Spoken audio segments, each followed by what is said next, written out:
పైన వాళ్ళకి is a brain washed kid అని అందరూ అంటారు. అతను లాంటి వ్యక్తి ఇందాక మీరు మాట్లాడుతూ గ్రేట్ వర్డ్ చెప్పారు ప్రసాద్ గారు. అమన్ కి ఆశ అవును. అనేటువంటి పదాన్ని కూడా వీళ్ళంతా బయటికి తీసుకొస్తున్నారని.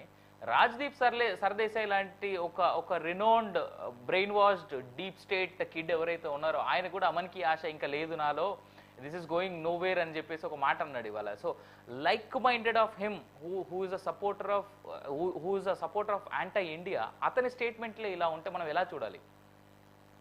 అంటే ఇప్పుడు ఆ రీజన్ ఏంటంటే అండి, వీటిలన్నిటికీ ధనం మూలం, ఇదం ఇదం జగత్. జగత్. యా. సో సో మనకి ఇప్పుడు అమెరికన్ వాడు ఇటువంటి డబ్బులన్నీ ఎక్కడికి వెళ్తున్నాయి, ఈ మనీ అనేది వాళ్ళు ఐడెంటిఫై చేసి ఆ సోర్స్లన్నీ కట్ చేసేసారు. ఇంకోటి, ఎన్జిఓస్ లేకపోతే ఫారిన్ ఫండ్స్ వచ్చేటి వాటికి బాగా టైట్ చేసి పెట్టేశారు. సో అందు గురించి వీళ్ళకి ఇంకా ఏం దిక్కుతోచని పరిస్థితి. మోదీ గవర్నమెంట్ ఓకే 200 సీట్లు వస్తే ఇది ఇంకా నిలబడడం కష్టం అనుకున్నారు. ఫస్ట్ సెకండ్ టర్మ్ కంటే థర్డ్ టర్మ్ లో ఇంకా స్ట్రాంగ్ అయిపోయారు ఈయన. సో అందు గురించి వీళ్ళకి దిక్కుతోచని పరిస్థితి. ఒక పక్క ఇతనేమో జర్నలిస్టు, నేను న్యూట్రల్ జర్నలిస్టు, అందరినీ క్వశ్చన్ చేస్తా, అవి చేస్తా ఇవి చేస్తా అంటున్నారు. మరి వారి శ్రీమతి గారే బెంగాల్లో ఎంపీ.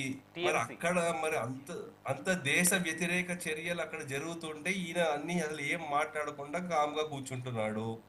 బర్కా దత్ గారు మనకి ఆవిడ కవర్ చేసినటువంటి ఈ జర్నలిజం ఏదైతే ఉందో 2008లో, దానికి పెద్ద పెద్ద అవార్డులు, అసలు పెద్ద జర్నలిస్ట్ ఈవిడ, అవి ఇవి అని చెప్పడం జరిగింది. సో ఇటువంటి వాళ్ళు ఉండేసరికి ఇటువంటి ఈ ఎకో సిస్టమ్ ఏదైతే ఉంటుందో అండి, బహుశా మోదీ ప్రభుత్వం దీన్ని కంట్రోల్ చేయడంలో ఇంకా బాగా కంట్రోల్ చేసి ఉండాల్సిందండి. మేబీ ఇప్పటికైనా చర్యలు సరైన విధంగా స్టార్ట్ అయ్యాయని మనం చూడొచ్చా ఆ positive angle to secure and safe? తప్పకుండా అంటే ఇప్పుడు వాళ్ళు ఏం చేస్తున్నారంటే, ఇప్పుడు టీవీ ప్రింట్ దాంట్లో కూడా మనం చూసాము.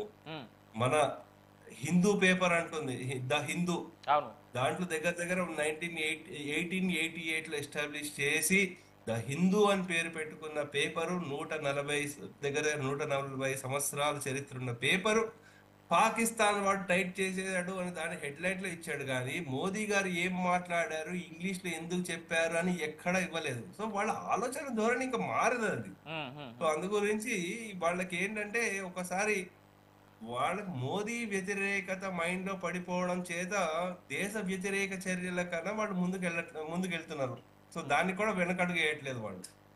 కొంతమంది ఉన్నారు ఇంకా, అంటే రాజ్దీప్ సర్దేశాయ్ అన్నారు, మరి ఏమో మరి ఆయన ఎందుకు అలా స్టేట్మెంట్ ఇచ్చాడో మనకు తెలియదు. కానీ ఇటువంటి సింపథైజర్లు వీళ్ళందరూ ఇంకా ఉన్నారండి దేశంలో. వాళ్ళని ఇంకా అడ్డుకట్ట వేయాల్సిన అవసరం ఎంత ఉంది. వాళ్ళని ఏదో డిసెంట్ కాదు ఇది. This is a traitor. These are the traitors who are working against our nation. We have to take action on them. Okay. So Avinash గారు, నాకు ఇంకొక దానికి నేను జాయిన్ అవ్వాలండి. సో నేను కొంచెం డ్రాప్ అవుట్ అవ్వాలి. Matter of another 5 minutes sir, will wind it up. నాకు ఫైనల్గా ఒక మాట చెప్పండి. ఇప్పుడు యుఎస్ ఏమో తన మిలిటరీకి సంబంధించినటువంటి ఒక ఫ్లైట్ పంపించింది. ఇజ్రాయెల్ ఏమో తనకున్నటువంటి 2 ఫ్లైట్స్ ప్లస్ ఆల్మోస్ట్ 28 నుంచి 30 మెంబర్స్ వరకు జమ్మూ కాశ్మీర్లో పనిచేస్తా ఉన్నారు ఆల్రెడీ భారత్ కోసం అనేటువంటి మాట ఉంది. ఇజ్రాయెల్ ఏదైతే ఎయిర్ డోమ్ బిల్డ్ చేసిందో అదేవిధంగా భారత్ కూడా ఎయిర్ డోమ్ బిల్డింగ్లో ఇప్పుడు ఇమ్మీడియట్గా నిమగ్నం అయి ఉంది అనేటువంటి మాట కూడా ఉంది. Of course we are leaking the internal information అనేటువంటి మాట వినిపిస్తుంది. కానీ but how secured is the country? Sir, country is very much secured. మనకేంటంటే గవర్నమెంట్ పని చేస్తున్నా సరే, మనము ఒక బాధ్యత కలిగిన పౌరుడుగా మన బాధ్యత చాలా ఉంటుంది. సో మనము ఎటువంటి ఏంటంటే ఈ నెక్స్ట్ ఒక 3-4 months కొంచెం టెన్షన్ పీరియడ్, అందరికీ టెన్షన్ పీరియడే. సో గ్లోబల్లీ కూడా. సో అందు గురించి మనము కొంచెం జాగ్రత్తగా ఉండి, అప్రమత్తంగా ఉండి, మన దేశ రక్షణ మన బాధ్యత కూడా.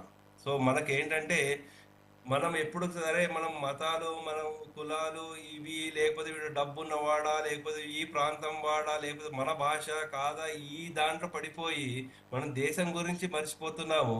మన దేశం బాగుంటేనే మన మతమైన, కులమైన, ప్రాంతమైన, భాష అయినా మన వాళ్ళంటూ ఉంటారు. అప్పుడు దేశానికి ఏమన్నా అయితే ఇంకొక పాకిస్తానో లేకపోతే ఇంకో బంగ్లాదేశ్ అయిపోయి అందరం ఇంకా బికారిస్తాన్ లా అవ్వాల్సి వస్తుంది. అందు గురించి మన బాధ్యత చాలా ఉంటుంది. సో మనం కాన్ఫిడెంట్ గా మన ఎస్టాబ్లిష్